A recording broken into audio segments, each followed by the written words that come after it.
ये हैं अधूरे पन्ने। प्राथमिक शिक्षा के क्षेत्र में छूटे हुए वे पन्ने जिन्हें भरे बिना हम भारत के उज्जवल भविष्य की कल्पना भी नहीं कर सकते।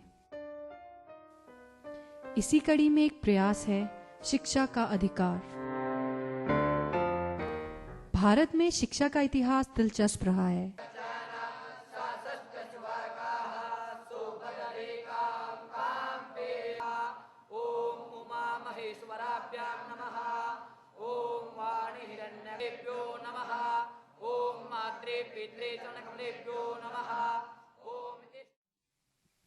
पत्र पर विकास के बाद पेड़ों के पत्तों व छालों पर साहित्य लिखा गया और उसी वक्त से मंदिर और सामुदायिक केंद्रों की भूमिका में गुरुकुल प्रणाली अस्तित्व में आई।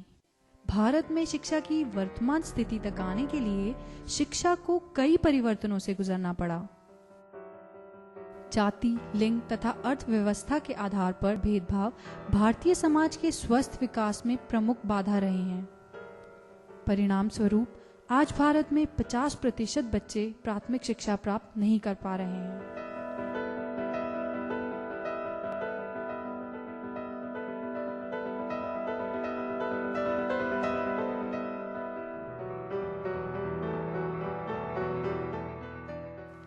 प्राथमिक शिक्षा का प्रमुख लक्ष्य है बुनियादी साक्षरता प्रदान करना।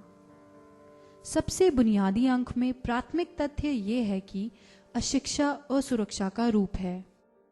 शिक्षा के अधिकार अधिनियम के अंतर्गत निर्धारित किया गया है कि भारत में 6 से 14 वर्ष आयु वर्ग के बीच आने वाले सभी बच्चों को मुफ्त तथा अनिवार्य शिक्षा प्रदान की जाएगी। पहली बात तो 6 साल की उम्र का कोई भी बच्चा स्कूल से बाहर नहीं रहना चाहिए, जिसके लिए हर गांव का हर साल के शुरू में सर्वे किया जाएगा। उस सर्वे में देखा जाएगा कि चाहे वो बच्चा मेंटली रिटार्डेड क्यों ना हो, किसी भी तरह से फिज़िकली चैलेंज्ड भी क्यों ना हो, उसको भी स्कूल के फोल्ड में लेके आना है। चाहे कोई बच्चा जो स्कूल में आने के काबिल भी नहीं है तो उसको होम बेस्ड एजुकेशन का प्रावधान है। प्राथमिक शिक्षा खत्म होने से पहले किसी भी बच्चे को रोका नहीं जाएगा, निकाला नहीं जाएगा या बोर्ड परीक्षा पास करने की जरूरत नहीं होगी। हम कहते हैं कि ये राइट टू एजुकेशन एक्ट ये कंपलसरी है, ये एलिमेंट्री एजुकेशन एक्ट है। एलिमेंट्री का मतलब 1 से 8 क्लासेस को ये कवर करता है। 6 से 14 साल के बच्चे इसके तहत आते हैं। तो 6 से 14 साल के सभी बच्चों को फ्री एजुकेशन प्रोवाइड करना, कंपलसरी एजुकेशन प्रोवाइड करना, ये इस एक्ट का मुख्य ऑब्जेक्टिव है।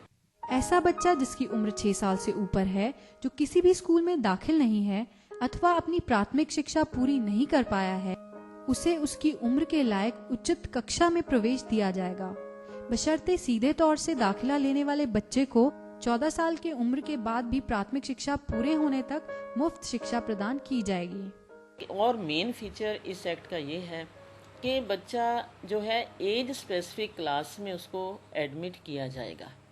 इसका भाव ये है कि यदि कोई बच्चा पहले कभी स्कूल में गया ही नहीं है तो आज वो बच्चा मान लिया 8 साल का है, तो 8 साल का बच्चा मीन्स उसको 3rd क्लास में एडमिशन दिया जाना है। भले ही वो पहले क्लास के बारे में कुछ नहीं जानता, वो स्कूल गया ही कभी नहीं, तो ऐसे बच्चों को एज अप्रोप्रिएट क्लास में एडमिशन देने के बाद आरटी एक्ट के तहत ये प्रावधान है कि उस बच्चे को ब्रिज कोर्सेज एजुकेशन के थ्रू उसको स्पेशल कोचिंग दी जाएगी, ताकि बच्चा कुछ समय के चलते वो उस क्लास के काबिल हो जाए जिस क्लास में उसने एडमिशन दिया है। और ये स्पेशल ट्रेनिंग है, 3 महीने से लेकर 2 साल तक की भी हो सकती है। प्राथमिक शिक्षा हेतु प्रवेश के लिए बच्चे की उम्र का निर्धारण उसके जन्म प्रमाण पत्र, मृत्यु तथा विवाह पंजीकरण कानून 1856 या ऐसे ही किसी अन्य कागजात के आधार पर किया जाएगा। उम्र प्रमाण ना होने की स्थिति में किसी भी बच्चे को दाखिला लेने से वंचित नहीं किया जा सकता। राइट टू एजुकेशन के तहत जब कोई बच्चा एडमिशन लेने आता है तो पेरेंट्स से किसी प्रकार के कोई चार्जेस तो लेने ही नहीं, साथ में कोई डॉक्यूमेंट्स का भी कोई झंझट इसमें नहीं है। मेन होता है कि कई पेरेंट्स के पास बच्चों का बर्थ सर्टिफिकेट नहीं होता और ये समस्या का कारण बन जाता है। टीचर्स इंसिस्ट करते थे कि जब तक बर्थ सर्टिफिकेट नहीं है, जो कि सारी उम्र काम आना है, सर्टिफिकेट बड़ा इंपॉर्टेंट सर्टिफिकेट होता है। तो बर्थ प्रॉपर होना चाहिए, डेट ऑफ बर्थ बच्चे का। लेकिन अब क्या है कि ये एक्ट, इसमें ये प्रोविज़न है कि बच्चे का बर्थ सर्टिफिकेट लेने के लिए आपने उनको बाउंड नहीं करना, बल्कि जो एडमिशन फॉर्म में जो उनके गार्डियंस हैं या पेरेंट्स हैं, जो डेट ऑफ बर्थ वो लिखेंगे और उस पर अंगूठा लगाएं, अपने हस्ताक्षर करेंगे, वही मान्य है स्कूल रिकॉर्ड्स में, वही डेट ऑफ बर्थ आपने डाल देना है। प्राथमिक शिक्षा पूरा करने वाले छात्र को प्रमाण पत्र भी दिया जाएगा। एक निश्चित शिक्षक छात्र अनुपात की सिफारिश के अनुसार सभी स्कूलों में एक अध्यापक पर 30 बच्चों की जिम्मेदारी सौंपी गई है। आर्थिक रूप से कमजोर समुदायों के लिए सभी निजी स्कूलों में पहली कक्षा में दाखिला लेने के लिए 25% आरक्षण दिया जाएगा। स्कूल के न्यूनतम दिन एक वर्ष में प्राथमिक कक्षाओं के लिए 200 और उच्च प्राथमिक कक्षाओं के लिए 250 कहे गए हैं।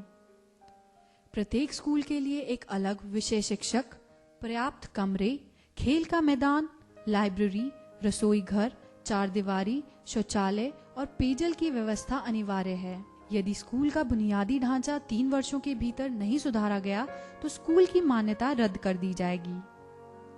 स्कूल शिक्षक को 5 वर्षों के भीतर समुचित व्यावसायिक डिग्री प्राप्त होनी चाहिए, अन्यथा नौकरी चली जाएगी। बच्चों के मूल्यांकन के लिए साल भर का रिकॉर्ड बनाया जाएगा, जो कि वार्षिक परीक्षा के आधार पर नहीं होगा, और प्राथमिक चक्र पूरा होने तक किसी भी बच्चे को विफल यानी फेल नहीं किया जाएगा। जब एक बार बच्चे को स्कूल में ले आए, कोई बच्चा बाहर ना रहे, तो दूसरा ऑब्जेक्ट ये है कि जो बच्चा स्कूल में एक बार आ गया है तो वो बच्चा अपनी एलिमेंट्री एजुकेशन पूरी करके ही स्कूल से बाहर जाएगा।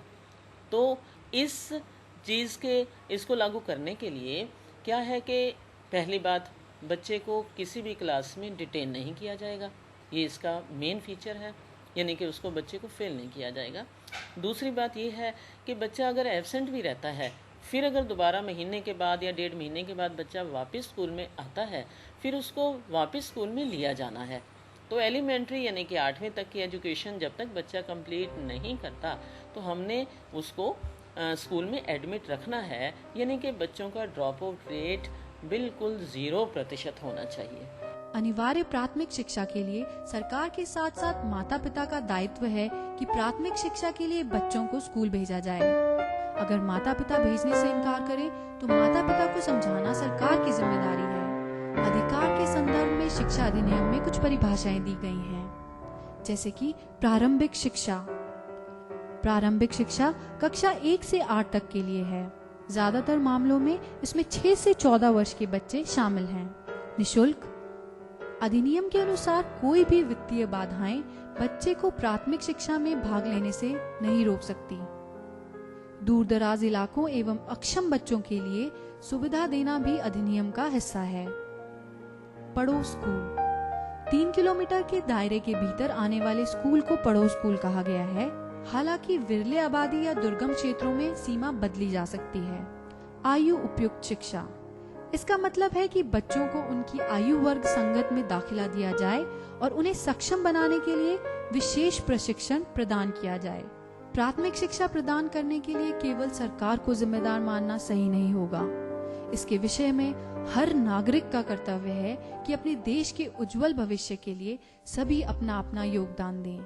शिक्षा को अधिकार के रूप में मान्यता प्राप्त है और आज न केवल सरकार परंतु समाज का दायित्व है कि अपने देश की बुनियाद को मजबूत बनाने के लिए सभी एकजुट होकर कार्य करें ताकि इन अधूरे पन्नों को भरा जा सके।